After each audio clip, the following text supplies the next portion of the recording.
Hey guys, what's up? Sando here, and today I'll be testing the latest integrated amplifier of Topping that is called PA5.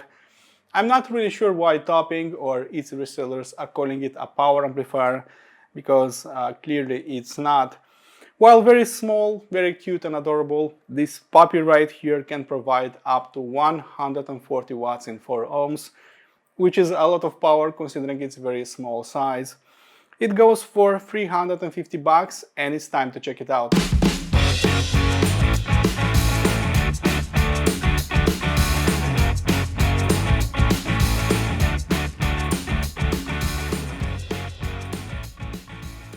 Design-wise, it has the same footprint with the E50 DAC, and Topping actually suggests using that one for a minimalist stereo setup.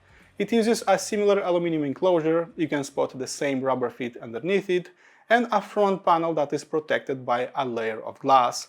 It's quite small, so you can easily integrate it in tiny hi-fi setups, maybe in your office with a pair of near-field monitors. There are several ventilation holes underneath it and to its sides that will move away hot air and prolong the life of its electronics. There aren't visible screws, so in the end we're getting a stealthy looking integrated that doesn't attract a lot of eyes. As for controls, on its front panel you'll find a on-off and input selector switch to the left and a volume wheel on the right. On its back panel you'll find two balanced TRS inputs, a pair of speaker outputs, a 2-pin DC power inlet, and that's pretty much it. As for tech inside it, we are talking about a fully balanced integrated amplifier based on Class D amplifier circuits, meaning that it doesn't consume as much power from the wall and it doesn't generate as much heat. It outputs a maximum power of 140 watts per channel in 4 ohms and 85 watts in 8 ohms, which is a lot of power considering its small size, weight and power consumption. There aren't any additional features, and maybe that's for the best as we are getting a shorter and a clearer signal path. Very low distortion and noise numbers are being provided, and it can work even with 3 ohm loudspeakers, which is great. Alright guys, this is pretty much it, so let's hit some eardrums. I'll tell you first what I didn't like about it, and then we'll move to the good stuff. So my biggest letdown is that it doesn't have a remote control. So if you have a DAC only unit that doesn't have preamp functionality, that doesn't have a volume wheel, a remote, like that Synxer SD6 Pro, then you'll need to manually readjust the volume with your hand, which is not that cool if you are staying far away, from your stereo setup. But if you have a DAC that has a volume control, a preamp stage like their E50 DAC, then there is a very simple workaround. So you can use the PA5 at maximum volume and then control everything with the E50 or with any other DAC that has a volume control. And that's exactly what I was doing with the Gold Note DS10 Plus, which worked much better. It was much easier controlling its volume. Now moving on to the good stuff, the biggest surprise for me was how powerful this small unit really is, because with my loudspeakers, which mind you are not that easy to drive, maximum I could go was around 12 o'clock position with my electronica and rock tunes, and sometimes I was going to around 1 o'clock, maybe maximum 2 o'clock with some blues or jazz tunes or very high dynamic range tracks. It was already very, very loud and just leaving a ton of headroom always on tap, so it was quite surprising hearing so much power from such a small amplifier. Surprise number 2 is that it was always noiseless. So those KEF UniQ drivers are very sensitive to noise coming from the source or from the amplifier. I've already experienced plenty of noisy sounding amplifiers, but after pausing my music and going full power, I couldn't detect any kind of hum, noise, or just distortion coming from those UniQ drivers, which was quite a big surprise because SMSL units that I've tried in the past, like DA8S, DA9, even their more expensive SA400, were much noisier in this department. And surprise number 3 is that this is quite a transparent and quite detailed sounding amplifier, so always pushing that detail retrieval a little bit more forward.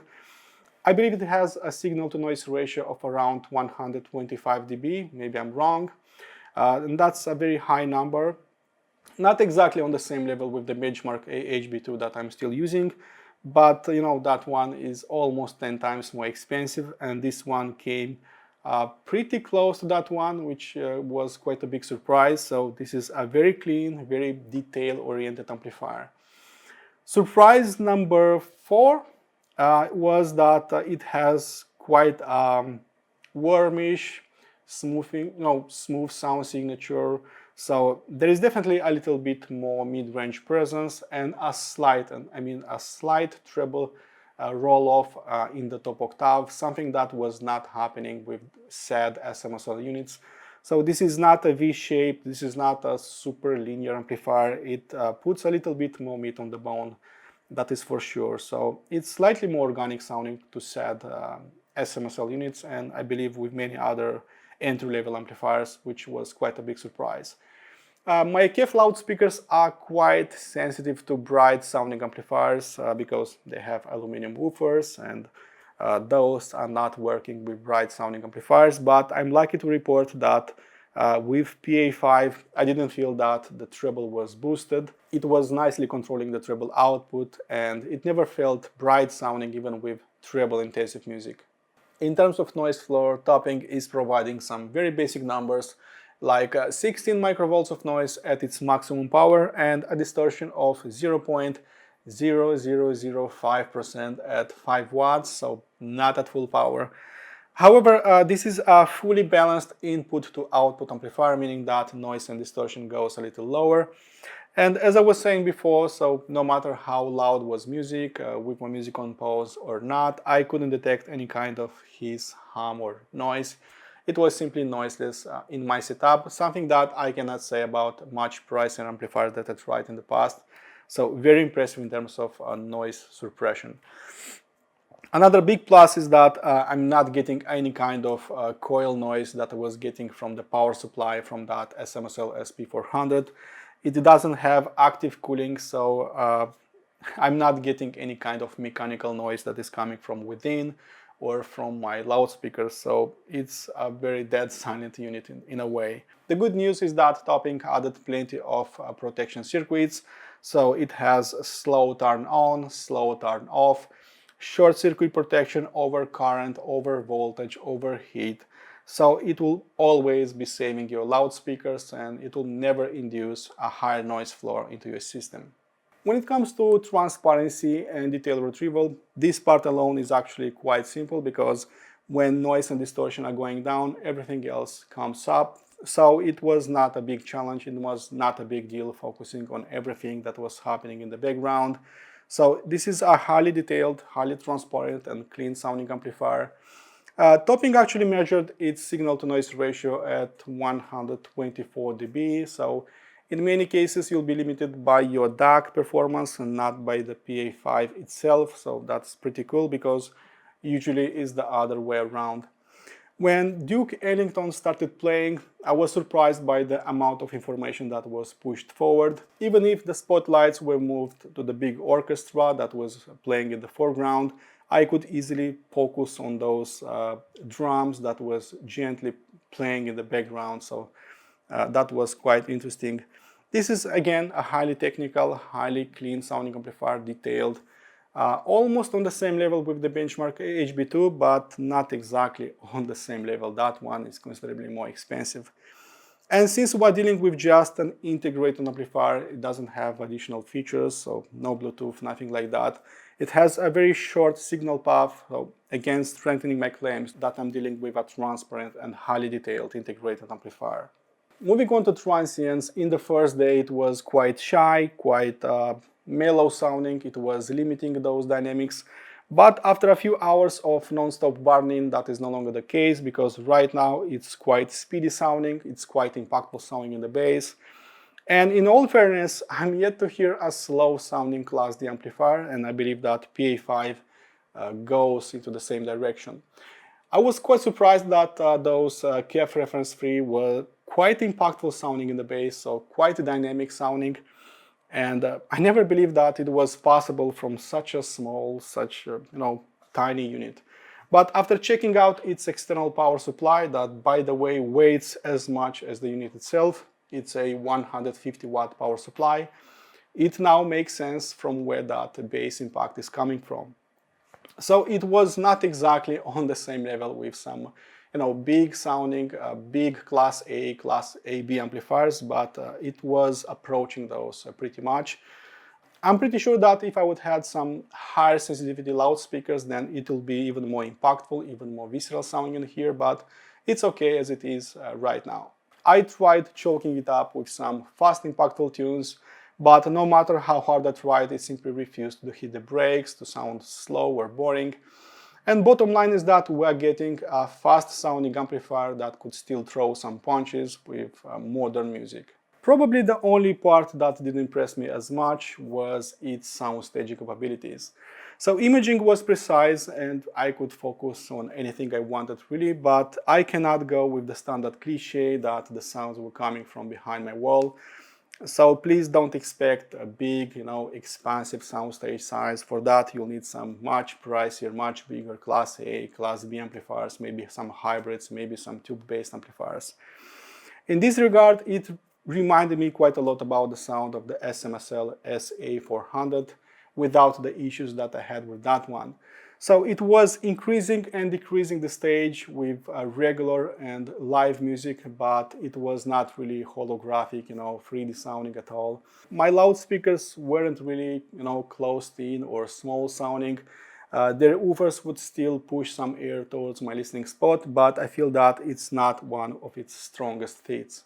There was a good control of the drivers and there was plenty of power remaining on top, but the sounds weren't really flying into the abyss. And this is where I'm blaming my loudspeakers that like a little bit more current flowing through their veins.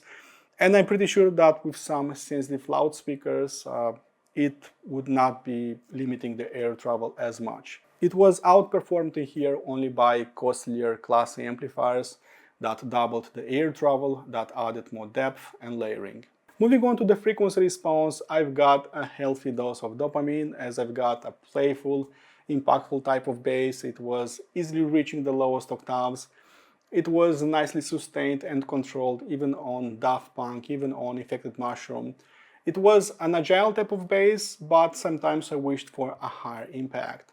On the plus side, it was nicely controlled, it was noiseless, distortion-free, it was cohesive even after going much louder on that volume wheel. Its mid-bass was linear and clear, and I never felt it elevated or rolled off, so we're good. I'm glad that topping didn't went with a V-shaped sound signature that SMSL embraced with their SA400. This one is not shy in showing off the beauty of the mid-range. And while I cannot say that it rolls off parts of the frequency response, its mid-range felt a little bit highlighted, it felt a little boosted. So voices felt real, all those acoustic instruments felt alive, and I like that it added some weight towards my music. And of course, everything that was linear shifted towards smooth and engaging, and everything that was bright just became neutral and easygoing. Treble was also quite a different creature compared to that SA400, so while clean and detailed, it was slightly more organic, slightly more relaxed sounding. It's definitely less aggressive compared to the SA400. It almost feels that the upper treble is rolled off at some point, so there is no brightness, no listening fatigue, no digitus. You can listen to treble intensive music all day long on the PA5, no problem. So PA5 is more about adding more meat on the bone than about adding ringing in the treble. Okay guys, so moving on to my conclusions. Topping once again crafted a clean sounding amplifier that removes noise, distortion, that boosts transparency and detail retrieval, that adds some warmth in the mid-range and just removes that treble glare for good. It had a good control over those loudspeakers, there was plenty of headroom remaining on top. And besides that limited left-right soundstage, I really cannot complain about anything else with the topping PA5. And if there is a definition of an overachiever integrated amplifier that can drive even 10th floor loudspeakers, then I believe PA5 is definitely that amplifier. So getting my stamp of approval and a well-deserved silver award. Okay folks, I hope you enjoyed my review. Don't forget to like and subscribe, and as usual, listen to my tunes. Be positive and I'll see you around. Cheers!